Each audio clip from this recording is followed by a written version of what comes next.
दोस्तों, बहुत बहुत स्वागत है आपका अपने चैनल स्टडी 92 पर। मेरा नाम अमरीश कुमार। दोस्तों, आज मैं आप लोग के सामने क्लास 10 का बायोलॉजी लेसन 5 नियंत्रण एवं समन्वय से कुछ महत्वपूर्ण टॉपिक्स जो था वो मैंने आप लोगों को करा था। मानव मस्तिष्क का नामांकित चित्र और मानव मस्तिष्क का कुछ मैंने डिफिनेशन आप लोगों को बताया था। आज मैं आप लोगों के सामने मानव मस्तिष्क के प्रमुख कार्य के बारे में बताऊंगा कि मानव मस्तिष्क के प्रमुख कार्य क्या क्या होते हैं। मानव मस्तिष्क जो है हमारे लिए क्या है, बहुत ही ज्यादा इंपॉर्टेंट है, क्योंकि हमें मानव मस्तिष्क के माध्यम से ही, मस्तिष्क के माध्यम से, ब्रेन के माध्यम से ही हम कोई भी क्रियाकलाप करते हैं, कोई भी बातों को बोलते हैं, समझते हैं, क्रियाकलाप करते हैं। तो मानव मस्तिष्क जो है हमारे लिए क्या है, बहुत ही ज्यादा इंपॉर्टेंट है, क्योंकि मानव के मस्तिष्क जो है वो बहुत ही ज्यादा क्या है, इंपॉर्टेंट है। तो चलिए मानव मस्तिष्क के कुछ महत्वपूर्ण कार्य के बारे में जानते हैं कि मानव मस्तिष्क जो है वो सभी क्रियाकलापों को क्या करता है, नियंत्रण एवं समन्वय बनाए रखता है। यानी हमारे शरीर के सभी कार्यों को वह मानव मस्तिष्क ही करता है। तो मस्तिष्क ना हो तो मेरा विकास नहीं हो पाएगा। तो मस्तिष्क के जानने से पहले हम चल लेते हैं सबसे पहले कि मस्तिष्क के कार्य कौन कौन से होते हैं ना। तो मस्तिष्क जो होता है वो क्या है, तंत्रिका तंत्र का एक सबसे महत्वपूर्ण भाग होता है। इसके द्वारा अनेक अंगों से अवयवों का समन्वय एवं नियंत्रण होता है। यानी कि मानव मस्तिष्क जो है वो मस्तिष्क तंत्रिका तंत्र से बना होता है। मानव मस्तिष्क किससे बना होता है, तो तंत्रिका तंत्र से बना होता है। ठीक है, उसके बाद हम चलते हैं कि वह कितने बातों को क्या करता है, ग्रहण करता है। इसके 4 पार्ट्स हैं।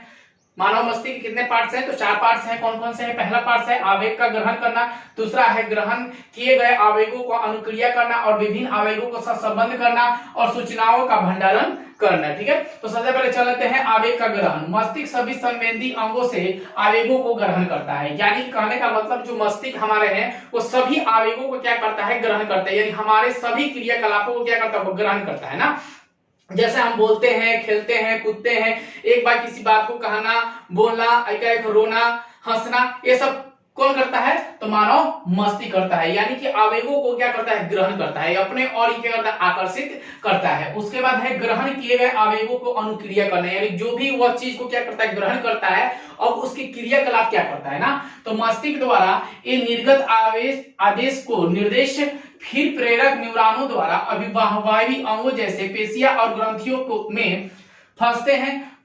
अब अभिवाही अंग इन्हीं निर्देशों के अनुसार कार्य करते हैं। यानी कि कहने का मतलब है कि मानव मस्तिष्क जो है वह आवेगों क्या करता है, ग्रहण कर लेता है और ग्रहण करने के बाद क्या करता है, न्यूरॉनों के माध्यम से, न्यूरॉन के माध्यम से वह क्रियाकलाप करता है। कैसे क्रियाकलाप करना चाहिए, जैसा मन हो वैसा क्रियाकलाप वो क्या करता है, न्यूरॉन करता है, यानी मस्तिष्क करता है। ठीक है, उसके बाद है कि विभिन्न आवेगों का सहसंबंध करना। विभिन्न आवेगों क्या करना, सहसंबंध करना। मस्तिष्क को एक भिन्न संवेदी अंगों से एक साथ कई तरह के आवेगों या संकेत प्राप्त होते हैं। मस्तिष्क इन आवेगों को सहसंबंधित कर विभिन्न शारीरिक कार्यों को कुशलता पूर्वक समन्वय करता है। यानी वो सभी बातों को क्या कर लेता है, ग्रहण कर लेता है। ग्रहण करने के बाद वह क्या करता है कि वह अपना क्रियाकलाप क्या करता है, प्रारंभ करता है, जो कुशलता पूर्वक समन्वय भी करता है। यानी कोई भी बात को डिसीजन लेना मस्तिष्क का काम होता है। तो मस्तिष्क क्या करता है कि कोई बात को क्या करता है, डिसीजन ले लेता है, ये करना है कि नहीं करना है, कौन करता है,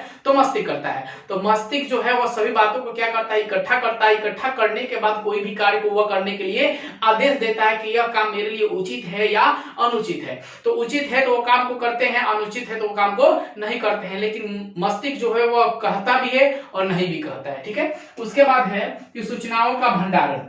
मानव मस्तिष्क का यह सबसे महत्वपूर्ण कार्य है। मस्तिष्क में विभिन्न सूचनाओं, चेतना या ज्ञान के रूप में संचित रहता है। इसलिए मानव मस्तिष्क को चेतना का ज्ञान भंडार भी कहा जाता है ना। तो मानव मस्तिष्क जो है वो क्या है, एक चेतना का भंडार है। यानी कि ब्रेन जो है एक मेमोरी के प्रकार का है। जितना आप चाहे ब्रेन में उतना बातों को क्या कर सकते हैं, डाल सकते हैं।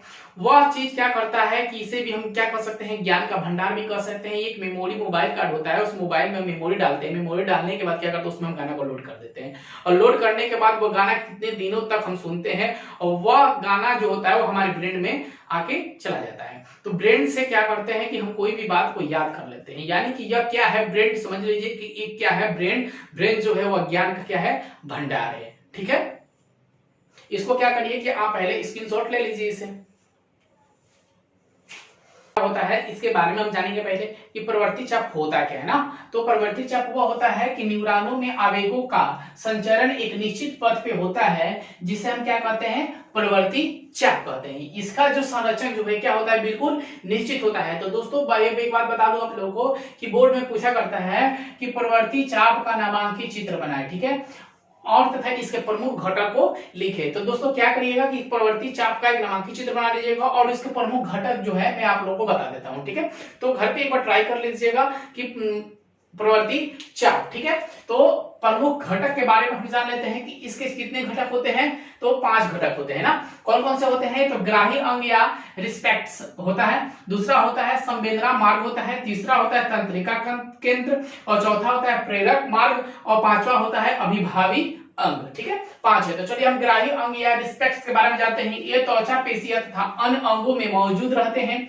ग्राही अंग विभिन्न प्रकार के उद्दीपनों को ग्रहण करते हैं। यह जो है ग्राही एंड रिस्पेक्ट जो है वो हमारे क्या होता है, त्वचा में क्या होता है कि रहता है, जो हमारे सारे अंगों को क्या करता है, इसमें मौजूद रहता है। त्वचा के माध्यम से ही हम क्या करते हैं, ग्राही अंग का भी उद्दीपन कर सकते हैं। उसके बाद है कि संवेदना मार्ग ग्राही अंगों के द्वारा उद्दीपनों को ग्रहण करता है तथा संवेदी न्यूरॉन संवेदना मार्ग का निर्माण भी करता है। ग्राही अंग यानी कि ग्राही अंग से क्या करता है, संवेदना मार्ग का क्या होता है, निर्माण होता है। और संवेदना मार्ग के बाद किसका निर्माण होता है, तो तंत्रिका केंद्र का निर्माण होता है, जो मस्तिष्क और स्पाइनल कार्ड तंत्रिका केंद्र के काम करते हैं, जो किसी भी कार्य करने के लिए उचित आदेश देता है। यानी तंत्रिका केंद्र जो होता है वो क्या है कि कोई भी कार्य करने के लिए क्या है, उचित आदेश देता है कि हाँ यह कार्य मेरे लिए सही है या गलत है, या डिसीजन करने का यह माध्यम है।